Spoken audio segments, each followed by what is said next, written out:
नमस्कार दोस्तों, स्वागत करता हूँ आप सभी का हमारे चैनल में। दोस्तों, आज मैं आपको क्वेश्चन कराऊँगा, वो है राजनीतिक सहभागिता का क्या अर्थ है? राजनीतिक सहभागिता को प्रभावित करने वाले कारकों तथा इसके महत्व का वर्णन करें। What does the political participation mean? Explain the factors determining political participation and its importance. दोस्तों, सबसे पहले हम इंट्रोडक्शन लिख लेते हैं। राजनीतिक सहभागिता यानी कि पॉलिटिकल पार्टिसिपेशन का अर्थ है नागरिकों द्वारा उन गतिविधियों में स्वेच्छा से भाग लेना जो सरकार के निर्णय निर्माण की प्रक्रिया को प्रभावित करती है या जो सार्वजनिक नीतियों और नेताओं के चयन को प्रभावित करती है। यह केवल वोट डालने तक सीमित नहीं है, बल्कि इसमें विभिन्न औपचारिक और अनौपचारिक गतिविधियां शामिल हैं, जिनके माध्यम से लोग अपने विचारों को व्यक्त करते हैं और अपने देश के शासन में योगदान करते हैं।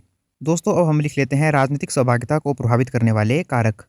राजनीतिक सहभागिता एक जटिल घटना है जो कई कारकों से प्रभावित होती है। ये कारक व्यक्तिगत, सामाजिक, आर्थिक और राजनीतिक हो सकते हैं। दोस्तों, सबसे पहले जो कारक है वो है सामाजिक आर्थिक कारक, सोशियो इकोनॉमिक फैक्टर्स, जिसमें पहला पॉइंट है शिक्षा। उच्च शिक्षित लोग अक्सर अधिक राजनीतिक रूप से जागरूक होते हैं और राजनीतिक गतिविधियों में अधिक भाग लेते हैं। शिक्षा उन्हें राजनीतिक मुद्दों को समझने और अपनी राय बनाने में मदद करती है। अगला पॉइंट है आय। उच्च आय वाले व्यक्तियों के पास अक्सर राजनीतिक गतिविधियों में भाग लेने के लिए अधिक संसाधन जैसे समय और धन होते हैं। वे राजनीतिक प्रक्रियाओं को प्रभावित करने में भी अधिक रुचि रखते हैं, क्योंकि नीतियाँ उनके आर्थिक हितों को सीधे प्रभावित कर सकती हैं। अगला पॉइंट है आयु। आमतौर पर युवा और बहुत बुजुर्ग लोगों की तुलना में मध्य आयु के लोग अधिक सक्रिय होते हैं। युवा लोग अक्सर अपने हितों पर सीधे प्रभाव न पड़ने के कारण कम भागीदारी रखते हैं, जबकि बुजुर्गों की शारीरिक क्षमता सीमित होती है। अगला पॉइंट है लिंग। ऐतिहासिक रूप से पुरुषों की तुलना में महिलाओं की राजनीतिक सहभागिता कम रही है, लेकिन अब यह प्रवृत्ति बदल रही है। सामाजिक, सांस्कृतिक और आर्थिक कारक महिलाओं की भागीदारी को प्रभावित कर रहे हैं। नगरीय बनाम ग्रामीण। शहरी क्षेत्रों में लोगों की राजनीतिक सहभागिता ग्रामीण क्षेत्रों की तुलना में अधिक हो सकती है, क्योंकि शहरीकरण से शिक्षा, सूचना और जागरूकता बढ़ती है। अगला पॉइंट है जाति और धर्म। भारत जैसे देशों में जाति और धर्म राजनीतिक सहभागिता के महत्वपूर्ण निर्धारक हैं। विशेष जाति या धार्मिक समूह अपने सामूहिक हितों को बढ़ावा देने के लिए संगठित होते हैं। अगला जो कारक है वो है मनोवैज्ञानिक कारक, राजनीतिक प्रभावकारिता की भावना। यह व्यक्ति की वह धारणा है कि उसकी सहभागिता मायने रखती है और वह सरकार की नीतियों को प्रभावित कर सकता है। उच्च प्रभावकारिता की भावना वाले लोग अधिक भाग लेते हैं। अगला पॉइंट है राजनीतिक रुचि और जागरूकता। जो लोग राजनीति में अधिक रुचि रखते हैं और राजनीतिक मुद्दों के बारे में अधिक जागरूक होते हैं, वे अधिक सक्रिय भी होते हैं। अगला पॉइंट है नागरिक कर्तव्य की भावना।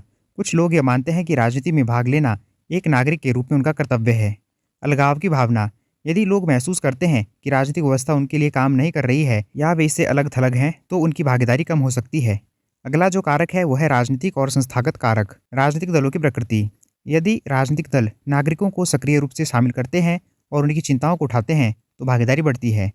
अगला पॉइंट है सरकार की जवाबदेही और पारदर्शिता। एक पारदर्शी और जवाबदेही सरकार नागरिकों को भाग लेने के लिए प्रेरित करती है। अगला पॉइंट है कानून और नियम। मतदान के नियम, पंजीकरण प्रक्रिया, विरोध प्रदर्शन के अधिकार आदि भागीदारी को प्रभावित करते हैं।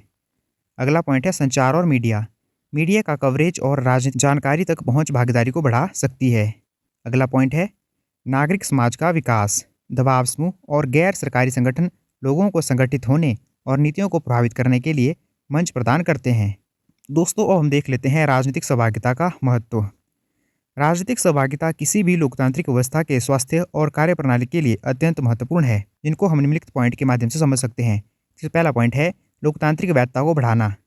जब नागरिक सक्रिय रूप से भाग लेते हैं तो सरकार के फैसलों को अधिक वैध और स्वीकार्य माना जाता है, क्योंकि वे जनता की इच्छा का प्रतिनिधित्व करते हैं। नेक्स्ट पॉइंट है सरकार को जवाबदेह बनाना। नागरिकों की भागीदारी सरकार पर दबाव डालती है कि वह अपनी नीतियों और कार्यों के लिए जवाबदेह रहे। यदि नागरिक भाग नहीं लेते तो सरकार निरंकुश हो सकती है। अगला पॉइंट है सार्वजनिक समस्याओं का समाधान। नागरिकों की भागीदारी से सरकार को सार्वजनिक समस्याओं और उनकी ज़रूरतों के बारे में पता चलता है। इससे अधिक प्रासंगिक और प्रभावी नीतियाँ बनाने में मदद मिलती है। अगला पॉइंट है प्रतिनिधित्व सुनिश्चित करना। व्यापक भागीदारी यह सुनिश्चित करती है कि समाज के सभी वर्गों, विशेषकर हाशिए पर पड़े समूहों की आवाज़ सुनी जाए और उनके हितों का भी प्रतिनिधित्व किया जाए। अगला पॉइंट है नीतिगत निर्णयों में सुधार। जब विभिन्न दृष्टिकोण और हित नीति निर्माण प्रक्रिया में शामिल होते हैं, तो निर्णय अधिक संतुलित, समावेशी और यथार्थवादी होते हैं। अगला पॉइंट है राजनीतिक शिक्षा और जागरूकता बढ़ाना। भागीदारी की प्रक्रिया लोगों को राजनीतिक प्रणाली, मुद्दों और उनके अधिकारों तथा जिम्मेदारियों के बारे में शिक्षित करती है। अगला पॉइंट है सत्ता के केंद्रीकरण को रोकना। सक्रिय नागरिक भागीदारी सत्ता के केंद्रीकरण को रोकती है और एक व्यक्ति या समूह के हाथों में अधिकतम शक्ति के संचय के खिलाफ एक सुरक्षा कवच के रूप में कार्य करती है। अगला पॉइंट है सामाजिक एकजुटता को बढ़ावा देना। साझा राजनीतिक लक्ष्यों के लिए काम करने से समुदायों के भीतर एकजुटता और सहयोग की भावना विकसित होती है। दोस्तों, अब हम इस प्रश्न का निष्कर्ष लिख लेते हैं। अतः संक्षेप में हम कह सकते हैं कि राजनीतिक भागीदारी एक स्वस्थ लोकतंत्र की आत्मा है। यह नागरिकों को सशक्त करती है, सरकार को जवाबदेह बनाती है और एक अधिक न्यायपूर्ण और समावेशी समाज के निर्माण में मदद करती है। तो दोस्तों, यह था हमारा आज का टॉपिक, राजनीतिक सहभागिता का क्या अर्थ है। राजनीतिक सहभागिता को प्रभावित करने वाले कारकों तथा इसके महत्व का वर्णन करें। दोस्तों, उम्मीद करता हूँ कि आपको आज का टॉपिक आसानी से समझ आ गया होगा और अगर आपको हमारी वीडियो अच्छी लगी हो तो आप इसे लाइक कर सकते हैं, शेयर कर सकते हैं और ऐसी ही और वीडियो देखने के लिए आप हमारे चैनल को सब्सक्राइब कर सकते हैं। धन्यवाद दोस्तों।